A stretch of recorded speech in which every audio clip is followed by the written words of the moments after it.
see you guys in the dark.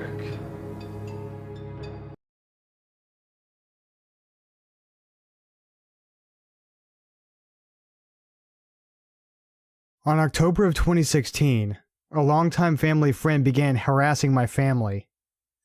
So I've known this guy since I was around 5. He worked at my dad's friend's car dealership as a person who basically maintenances exteriors. My parents became fond of him because he looked very sweet, and they rather felt pity for him because he had horrible hygiene habits. They'd often buy him food, gift him clothes, and things of that sort. Around 2015, this man gets a job right across the street from my mom's job. He saw my mom one morning, and they just waved to each other. This man starts calling my mom frequently. Now, my mom is extremely nice, even a little too nice. So instead of not just picking up, she would talk to him.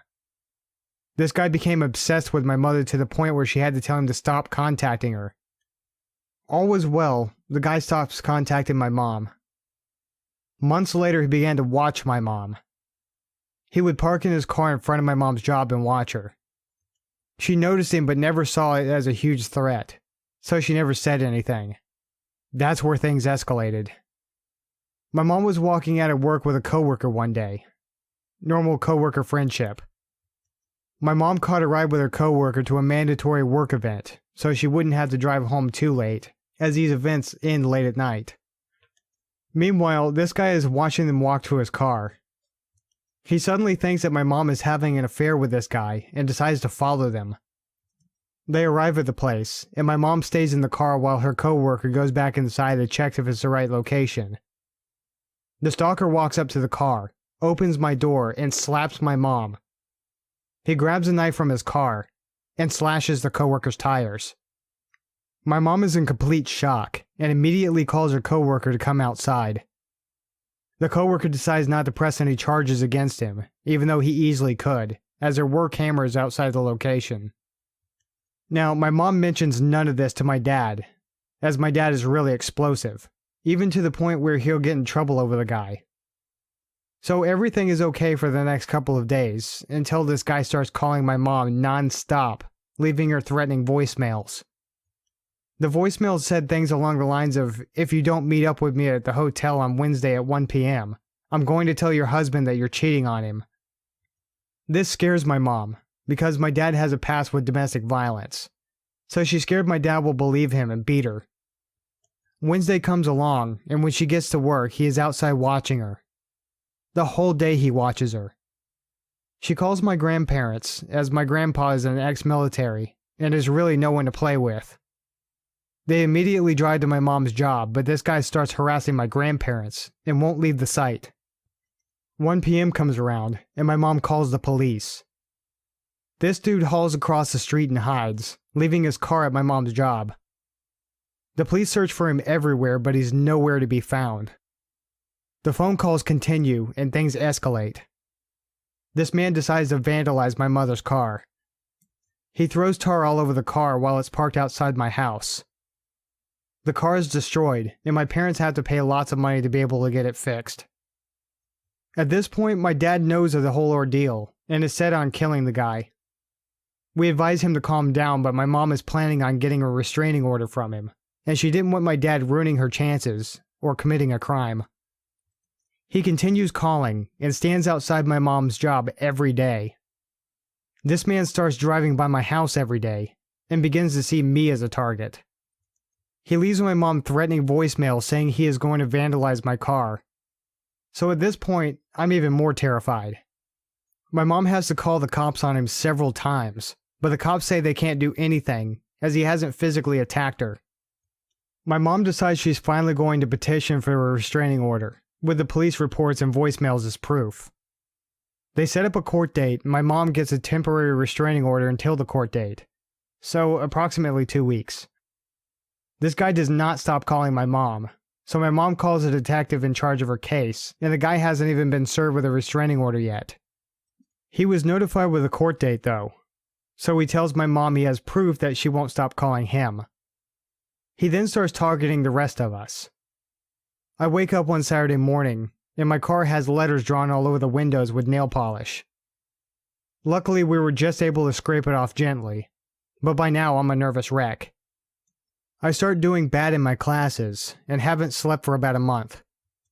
He then starts to harass my dad with voicemails and phone calls, but luckily my dad doesn't buy any of his BS. Finally, the court date arrives. This man shows up with a stepson, and his stepson starts talking crap to my mom because, of course, he only knows this man's side of the story. The judge calls them in and does the usual questioning, talks about police reports, etc. The judge asks him if he has anything to say or show, and he said yes. I have a phone bill that shows she called me more than 200 times in the past month. The judge says, okay, show me. And guess what? He didn't bring it. There's no such thing. The judge nods her head and says, okay, I reached a verdict. He was found guilty and my mom was awarded a restraining order for life. We finally had peace in our family again.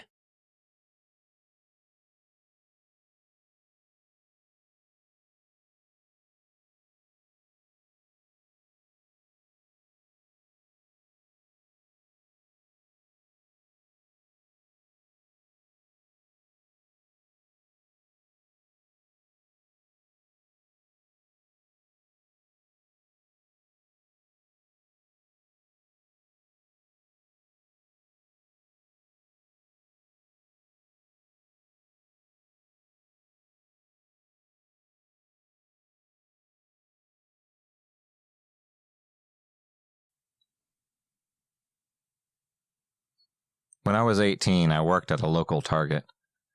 This was when we used to have a wall next to the registers of Pokemon, baseball, collectible cards, and other stuff, and Starbucks in front of the register by the front door. For context, I am a female. Well, one day I was filling this wall with more cards, and an awkward man came up and started looking at the Pokemon section next to me. He asked, "Do you like Pokemon?" And I said yes, which led to us talking about Pokemon. I didn't think anything of it. He picked some, checked out, and then left. 3 days later, he returns to the store, finds me, and buys me candy, and tells me to have a nice day. So things started escalating. He would come in frequently looking for me, started sitting at the Starbucks table and watching me while I work. Which then eventually, he started buying me more candy, Starbucks drinks, flowers, and then little girl panties, pacifiers, little girl hair accessories. Which of course I'm freaked out by now. Tried telling my bosses. They couldn't do anything about it though. Called the cops, and they wouldn't do anything either. He followed me to the back room one day, since I started leaving the registers whenever he came into the store. And that's when we were able to call the cops because he cornered me in the back room. But thankfully, our stockroom guys were back there to basically save me. We were able to get a restraining order on him for the store so he wouldn't enter anymore. But that's when he started waiting outside for me, following me to my car, and leaving notes on my vehicle for me to come out. It was terrifying, and my mom knew, but again, we couldn't do anything about it. One day, he actually followed me from my work to my mother's house where I lived at the time, and stood outside the house, singing love songs and reading poems he wrote me, very loudly I might add. My mother called the cops. We kept telling him to leave, and when the cops got there, they finally were able to get him away. But now he left me notes at my house, sent me letters and packages with pornography, sexy outfits, girly panties, baby stuff, etc. During all of this, my mom and I were trying to get a restraining order on him ourselves and charge him for harassment. But it's not like it stopped him at all. Finally, one night, I was coming home from work. He waited around the corner of my house and attacked me. He grabbed me around my face and dragged me to the ground. I screamed so loudly and so much that luckily I had neighbors come out and help me out. He got arrested at that point. I had enough evidence saved up to be able to take him to court, and now he's been in jail for 8 years now, due to be released in 2021. He's actually in the Jester 5 unit.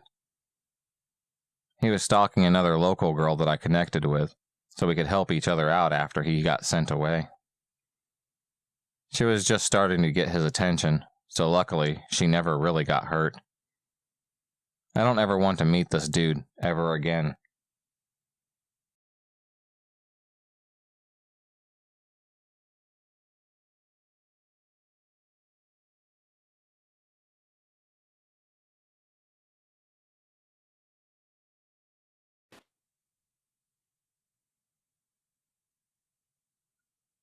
Long-time lurker, first-time poster. I'm on mobile, so I'm sorry if the formatting is a little out of whack. Also, this happened over a decade ago, so this is all from memory. When I was about 10 or 11, I'm 23 and female now. My mom was single at the time and had to work a lot. Her friend had 2 grandchildren a few years younger than me, so she agreed to watch me after school and during the holidays. There was this very odd kid called Craig that was a year older than me that had an odd obsession with me. He started off trying to make friends, bragging about his girlfriend, and genuinely just talking about really explosive stuff for an 11 or 12-year-old. So I tried to avoid him as much as possible. Craig then started bullying me, destroying our base on a daily basis, throwing stag beetles, daddy longlegs, etc., and getting other kids to be mean to me. General stupid boy stuff, I assumed. Cut to about 6 months later. I was starting secondary school.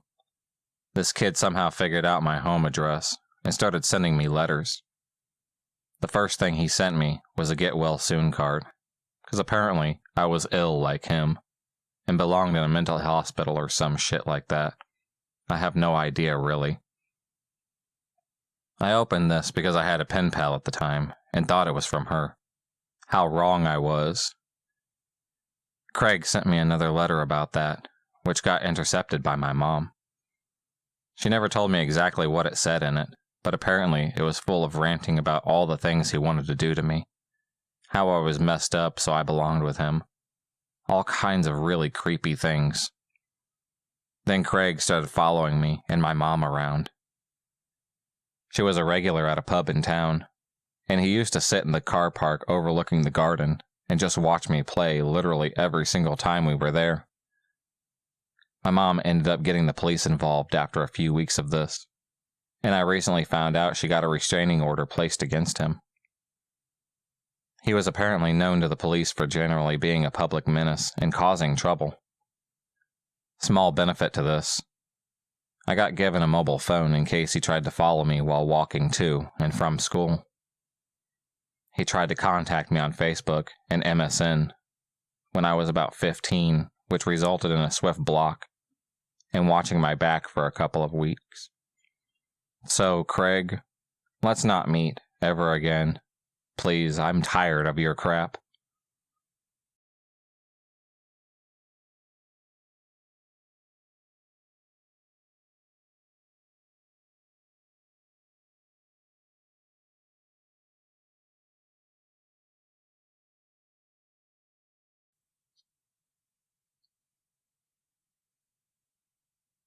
I'm writing this on behalf of a friend, mostly because I want to see what others think of this story.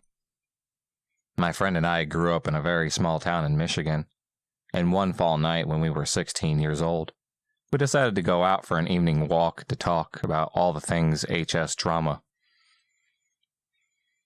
We walked all over the neighborhood, deep in conversation, when finally we wound up back at my house. She only lived a few blocks away, and said she didn't mind walking back by herself. Maybe 10 minutes later, she calls me whispering, saying that a man was following her and asked me to meet her at the elementary school, which was pretty much halfway between both our houses. I was really freaked out, so I asked my brother to come with me. My brother and I met her at the elementary school, and she said that she was walking home when she noticed a man walking behind her. Didn't think anything of it until she crossed the street, and he followed. He then proceeded to start walking faster and faster, getting closer and closer to her.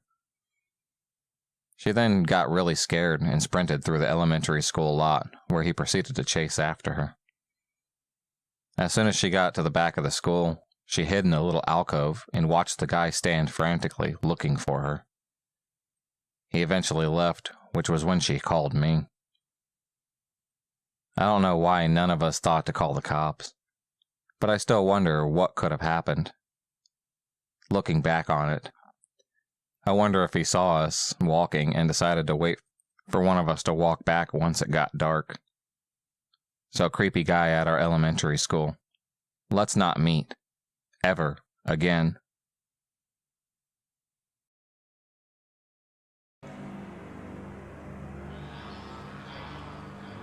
My friend and I grew up in a very small town in Michigan, and one fall night when we were 16, we decided to go for an evening walk to talk about things. We walked all over the neighborhood, deep in conversation, when we finally wound up back at my house. She only lived a few blocks away, and said she didn't mind walking back by herself. Maybe 10 minutes later, she calls me whispering, saying that a man was following her, and asked me to meet her at the elementary school, which was pretty much halfway between both of our houses. I was really freaked out, so I asked my brother to come with me.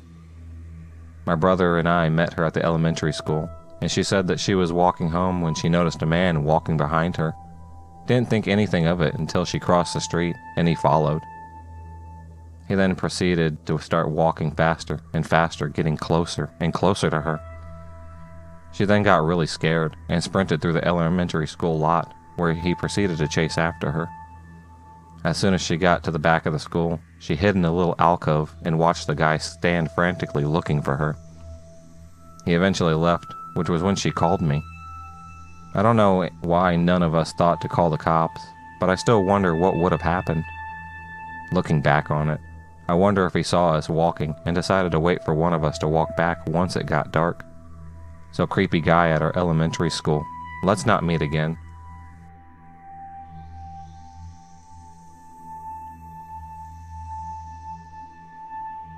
So my driving restrictions recently came off, and me and a friend, we'll call him Austin, just decided to go for a drive. I'm staying in his house for the night because we decided to have a few drinks. We hang out, a few hours pass by, and we decide to go for a walk at around 3:30 a.m. After about half an hour, we walk back. To help understand why we're so freaked out, I'll explain the layout of the roads we were walking on. We live in a small town on the far east of Canada, so night walks have never really been a problem. No dangerous people in small towns, right? Anyways, this is a one-way street, so you can only drive this street in the opposite direction of where we walked back to. It's connected to another one-way road on the side, covered by buildings and trees, and connected by small, alley-sized roads. You wouldn't really think to take these roads unless you needed to get back to the top of the road we were on. This is probably hard to understand at this point, so I'll just move on. As we're walking home, I'm standing against a wall, taking a Pokestop on Pokemon Go. A black SUV starts coming down the road, and begins to slow down as it nears us. Oh lovely, just what I wanted. The car comes to a stop. The person inside stares at us for a few seconds before rolling down his window. This is already too sketchy for my liking, and I'm very on edge. It's dark, and his features are covered in shadow due to the angle of the streetlights shining on the back of his head. From what I could see, however, he was very skinny, with rough, slightly wrinkled skin, and a bit of a tan, and black hair. He didn't look to be from around here. "What are you at?" is all that he said in a slight whisper, which is Newfie slang. I replied with a slightly agitated, "Nothing." He just said nothing in response, and kind of peeled out, driving down the road. My friend and I are big dudes, both about 6 foot and 200 pounds. Regardless, we didn't like the interaction and walked back towards his house. On the way back, I told Austin I had a bad feeling and to follow me. We ran up a small hill with some trees on it, behind some cover, and of course, not 30 seconds later, the same SUV comes around the corner back into the street. This dude took one of the connection roads to get back around to us. The SUV wrapped around into a Tim Hortons parking lot, not even 20 feet from where we were standing, circled around, went out of the lot, up the road, into another parking lot, did same thing, and then went up to the same road we had to walk up. Why? We cut through the woods and got home because there was absolutely no freaking way we were walking up the road he just went up. This raised questions in my head, though. What were his intentions? Were there people in the back of his car? Did he drive down the road more to see if there was anybody for us to call out for help? If it hadn't been for both of us there, would we have been jumped? Or worse? I don't know. But did he snap us out of our buzz? Creepy SUV dude, you best not hope we meet again, because I'm sleeping with scissors tonight.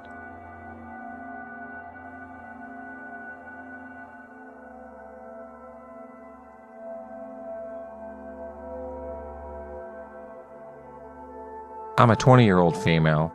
I started working in a call center last year. It was a team of around 40 people, so we didn't exactly know each other well. There was this one guy, I'll call him Craig, who was about 35 years old, who I would always sense was watching me. He had a perfect view of me at my desk from his, and his gaze would follow me whenever I walked anywhere. I never paid much attention to it because I didn't know him at all. One day, I turned up to work and was called over by a couple of girls I was friends with. I knew something was up because of the way they were acting. They explained Greg had messaged one of them asking for my number, saying how keen he was on me. I was immediately uncomfortable. There was quite an age gap between us, and he always gave me a weird vibe. I felt weird, but sort of brushed it off and laughed with my friends. I didn't let him get my number, though. That day, we found out Craig had lost his shit at the office after the rest of the staff had left the day before. He was abusing management and throwing things around the office. He ended up being fired and banned from the building. Later on that night, I received a message request on Facebook. It was Craig. The message said how attractive he thought I was, how he could never stop staring at my butt, the fantasies always had about me, etc. Basically just really disgusting stuff to hear off someone you never even had a conversation with, and who was significantly older than you. So that's when it started. For the next 5 months, I got messages every single day. Management and security at work were all informed of what was going on, as we had concerns he would turn up to the office to see me. I was in constant worry that he would try to find me, as his messages became extremely explicit of what he wanted to do to me. I had thoughts of just blocking him, but my friends made the point that something like that could aggravate him. I just put up with the messages and calls until one day it stopped, and I still don't know why it did. So, creepy stalker guy from work, let's not meet again. If you enjoyed this video, please subscribe, like, and hit the bell for notifications on future videos and become a stalker of the night, and I'll see you next time.